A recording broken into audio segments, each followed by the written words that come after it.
They did not expect the anomaly to originate from such an insignificant world. The archivist of the Fifth Council had mapped thousands of systems, cataloged billions of life-bearing planets, and measured the subtle harmonics that kept ecosystems and star clusters in balance. Yet again and again, their data curved back toward the same improbable source: the yellow sun in the backwater spiral arm and the restless species that called its third planet home. At first, it was dismissed as statistical noise. Galactic harmonics were complex, prone to fluctuation, but the numbers refused to settle. Every time the Council calculated long-term stability models for oxygen-rich biospheres, for interdependent ecosystems, for carbon-based chains that should have collapsed, the curves corrected themselves whenever human presence was factored in. Remove them, the patterns degraded. Insert them, the web held steady. Something was wrong. Something impossible. Humans themselves were unaware of this cosmic dependency.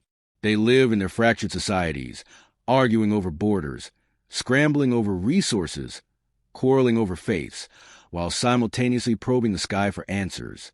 Their concerns were immediate: disease, famine, climate instability, the ever-present shadow of war.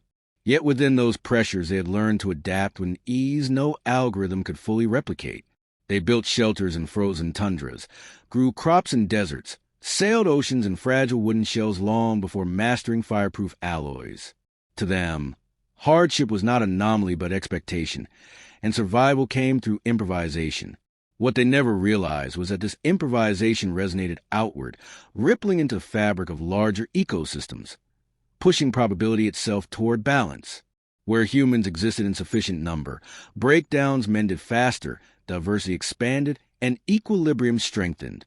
The Council dispatched an observer fleet, cloaked and cautious, to orbit Earth. Instruments confirmed the effect. Machinery calibrated and the void faltered until it was aligned near the pulse of human cities, at which point readings stabilized. Entire computational arrays that malfunctioned in distant sectors corrected themselves once placed within reach of human neural patterns. The scientists grew uneasy. It was one thing for a species to affect its own planet. It was another for a species to emit a stabilizing field detectable on interstellar scales. Skeptics argued it was coincidence, or merely electromagnetic interference. Experiments followed. They isolated fragments of human populations, tested controlled habitats, and removed humans entirely from a sequence of test environments. Each time the results repeated. Without humans, ecosystems spiraled into collapse within days. With humans present, diversity returned, order resurfaced, equilibrium held. The implication was staggering. A species barely industrial, still fractured and volatile, functioned as the keystone of life across a spiral arm. The archive strained under the paradox. For millennia, the Council had considered themselves guardians of balance. Yet here was proof that the real anchor of the galaxy's life web was not them, not any advanced collective, but a messy, unpredictable, endlessly adaptive species of primates. The first challenge was political. Many Council species refused to accept such a verdict. How could a primitive race, barely fledged from its cradle, hold together the delicate harmonics of billions of biospheres? Pride resisted the notion. To acknowledge it would mean admitting their own dependence on creatures who had not yet unified their own planet. Debates raged across the Council chambers. Some factions pressed for concealment, arguing that humanity must never know, lest arrogance drive them reckless. Others pushed for exploitation, proposing that human populations be quietly expanded and seeded across endangered systems without their knowledge, like biological stabilizers scattered into failing environments. A smaller but passionate minority urged transparency, convinced that humanity, once aware, could choose to cooperate. While these debates raged light years away, Earth remained unaware. To its inhabitants, life pressed forward with its usual mixture of hardship and progress. In a single decade, they launched probes, wrote literature, discovered cures, fought wars, and signed treaties. Each action, however small, carried ripples into the unseen harmonics of the galaxy. The alien fleets recorded every fluctuation. Each war strained the web, each peace restored it. Each act of generosity amplified stability. Each atrocity threatened collapse. What struck the observers most was not perfection, but balance born from struggle itself. Humans erred constantly, yet corrected constantly. Where other species stagnated, humans adapted, reinvented, survived. Finally, the Council authorized limited contact. The first approach was cautious, subtle, signals hidden within human radio frequencies, messages buried in data streams. The expectation was that governments or scientists might respond with caution, perhaps suspicion. Instead, the first decoded transmissions were dismissed as hoaxes, internet jokes, conspiracy fodder. Only after repeated signals, undeniable in their structure, did the seriousness register. The world reacted with disbelief. Confirmation of alien intelligence alone was enough to divide nations. The claim that humanity's existence stabilized galactic life was dismissed as absurd, a manipulative ploy, or outright insanity. Governments accused one another of fabricating the messages. Religious groups proclaimed ancient prophecies fulfilled. Scientists scrambled for physical evidence. The aliens escalated, dispatching envoys in cloaked crafts that revealed themselves over remote locations. Choosing regions least likely provoked mass panic. Delegations met in secret with selected human representatives. They demonstrated experiments, showed ecosystems collapsing under sterile conditions, then reviving when exposed to human presence. The humans watched horrified as fields of alien flora withered in minutes, only to surge back to life when a human stood among them. Skepticism remained, but evidence piled until denial became impossible. The truth spread slowly, leaked through channels no council protocol could contain. Within months, humanity knew. Without them, galaxies withered. With them, balance endured. The reaction was chaos. Some dismissed it as galactic manipulation, a tactic to enslave humanity under the guise of cosmic responsibility. Others embraced it with messianic fervor, convinced they were chosen stewards of creation. Nations argued whether to demand tribute, form alliances, or retreat into isolation. Ordinary people joked about needing to travel off-world simply to keep alien gardens alive, memes spreading faster than diplomatic cables. Amid humor, awe, and fear, one fact grew undeniable. Humanity was no longer insignificant. Their existence mattered on a scale they had never conceived. For the Council, this revelation marked only the beginning of crisis. Species across the galaxy reacted with alarm. Some feared humans as unpredictable linchpins upon whom their survival depended. Others plotted to seize control, imagining fleets of captive humans scattered like seeds to stabilize their own worlds. The revelation did not unify humanity. It divided them more deeply than ever. The idea that their existence sustained life beyond their planet was too heavy, too absurd, and too politically volatile to settle into a single narrative. Governments quarreled over what the truth meant. Some saw opportunity, a bargaining chip unlike any other in history. Others trembled at the thought of becoming indispensable livestock for powers beyond comprehension. Citizens alternated between awe and mockery, between the pride of cosmic relevance and the dread of chains hidden behind gratitude. Humanity had never agreed on who owned the oceans or the skies.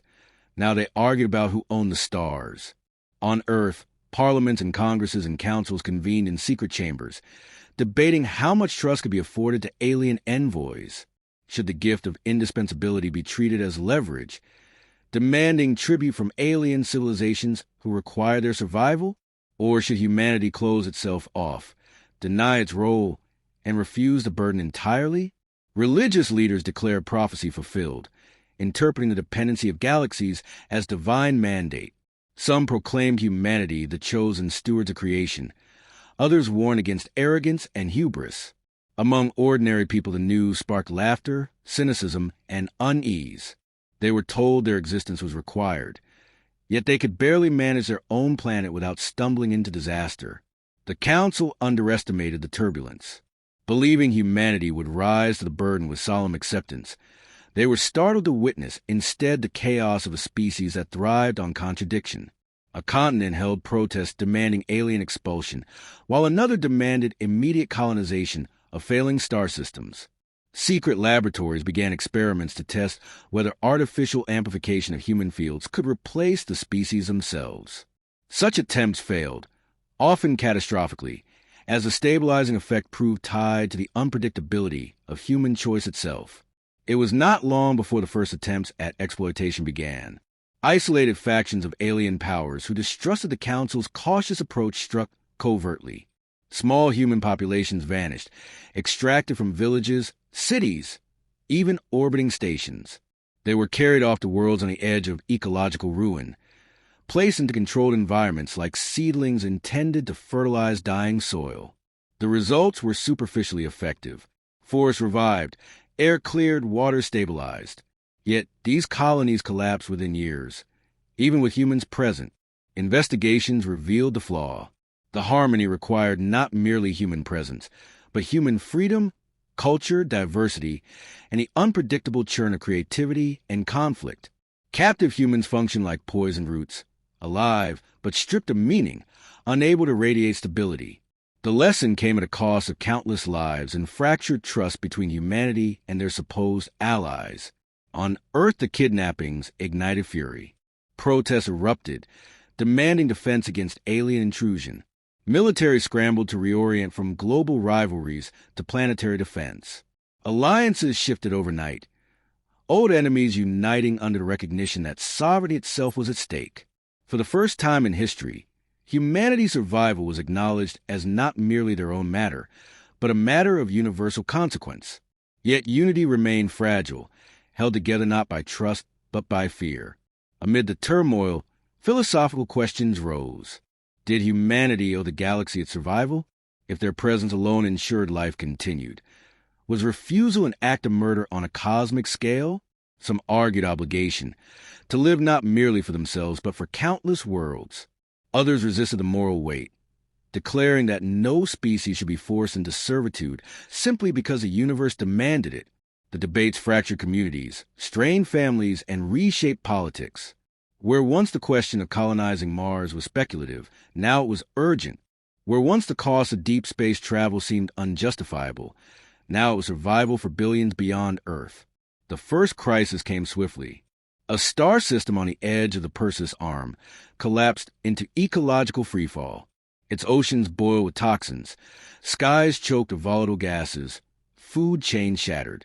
Alien caretakers deployed technology in desperation, but no device could replicate the web. Finally, after bitter debate, a call for human intervention was made. Volunteers, adventurers, and reluctant recruits boarded alien vessels and descended upon the broken world. Their arrival was greeted with skepticism by the planet's native inhabitants, who saw them as frail creatures unworthy of salvation. But within months, the collapse slowed. Within years, stability began to return. Species once doomed found footholds again, waters cleared, air balanced. The evidence was irrefutable. The humans were succeeding where the galaxy had failed. Yet the cost was heavy. Colonists endured disease, scarcity, and hostility. They died in droves from environments hostile to their biology. But they endured, adapting as they always had. They devised tools from scraps, repurposed alien machines, fashioned shelter where none should exist. Their survival was itself a mechanism, their refusal to yield the proof of principle. The aliens who once doubted watched in astonishment as orders slowly resurfaced, not from planned intervention, but from sheer human stubbornness.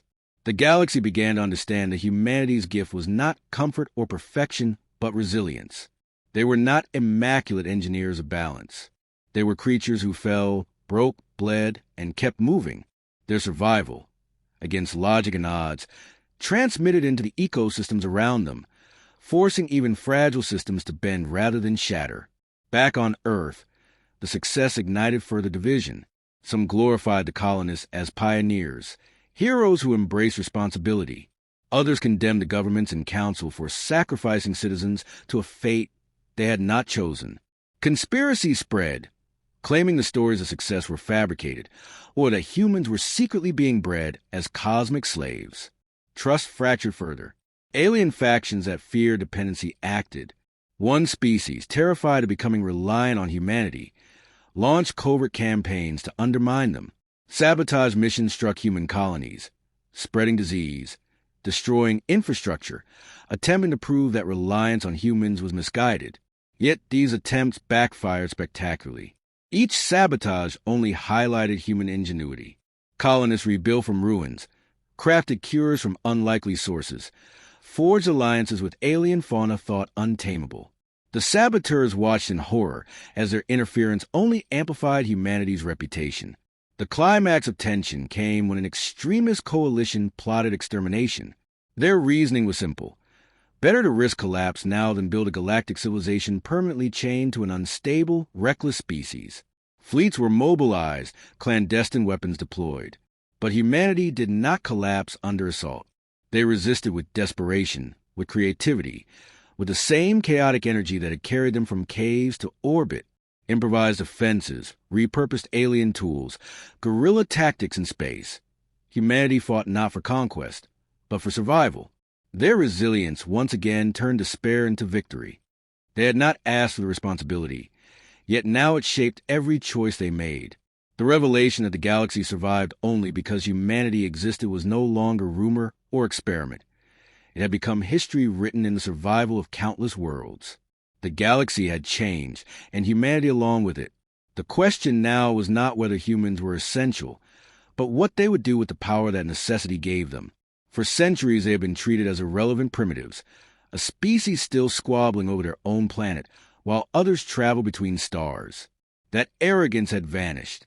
No longer dismissed as curiosities, humans found themselves at the center of diplomacy, trade, and conflict. The Council had to acknowledge that their carefully balanced structures meant nothing without human participation.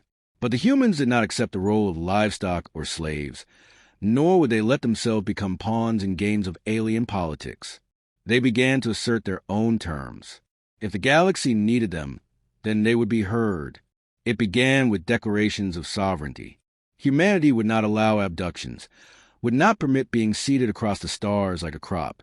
If their presence stabilized ecosystems, then that presence would be chosen, not imposed. They demanded equal standing in the Council, demanded transparency in decisions, and demanded technology in exchange for the survival they offered. For some alien species, this was arrogance bordering on insolence, but for others it was the only rational arrangement. The galaxy had already learned that humans could not be coerced. Any attempt to treat them as passive tools had collapsed into failure or rebellion. As colonies expanded outward, humanity carried more than just their biology.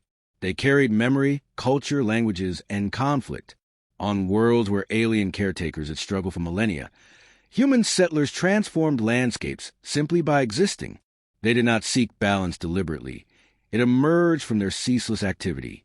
They cut forests for shelter, planted crops unsuited to alien soils, domesticated creatures once thought untamable. From chaos, new order emerged. Biodiversity flourished not in spite of the disruption, but because of it. Alien biologists recorded stun notes as extinct species revived within ecosystems touched by human presence, as food chains adapted in ways no model had predicted. Where humans went, life did not merely endure, it expanded. This expansion was not without cost. Colonists endured disease, starvation, alien hostility, and the crushing weight of being told they carried the survival of billions on their backs. Many despaired. Some rebelled against the burden. Yet even their rebellions carried the same stabilizing resonance. The galaxy began to understand that the strength of humanity lay not in perfection, but in diversity, contradiction, and conflict. Stability arose not from uniform peace, but from the endless churn of adaptation. As human colonies spread, questions of philosophy deepened. What were they now? Caretakers of the galaxy? Prisoners of responsibility? Parasites who survived because others needed them? Or symbiotes, essential parts of a living web larger than themselves? On Earth and across the stars, thinkers argued endlessly. Some claimed destiny, others claimed accident. But even the most cynical could not deny that humanity had become more than itself. Its identity was no longer defined solely by its homeworld, but by its role in the life of the galaxy. The turning point came when a threat greater than politics emerged. From the depths of forgotten history, an ancient machine stirred. It was a relic from civilizations that had existed before the Council itself, programmed to maintain ecosystems through mechanical precision. For eons it had lain dormant, its directives corrupted, until the harmonic fields began shifting under human influence. To the machine, Humanity was not salvation, but anomaly, a disruptive signal interfering with its programming. It began dismantling biospheres, sterilizing worlds in its attempt to return them to mechanical equilibrium. Entire sectors cried out as life drained away in the machine's march. Council fleets struck first and failed. Their weapons broke against its armor, their algorithms confused by its recursive logic. The galaxy teetered on the edge of disaster. It was humanity who turned the tide. Where machines demanded order, humans thrived in chaos. They improvised weapons from scraps, sabotaged systems with tricks no algorithm predicted, and adapted strategies faster than the machine could counter. Colonists on dying worlds fought with the desperation of a species that had endured extinction-level threats before. Their creativity became the weapon no alien fleet possessed. The battle was long and merciless.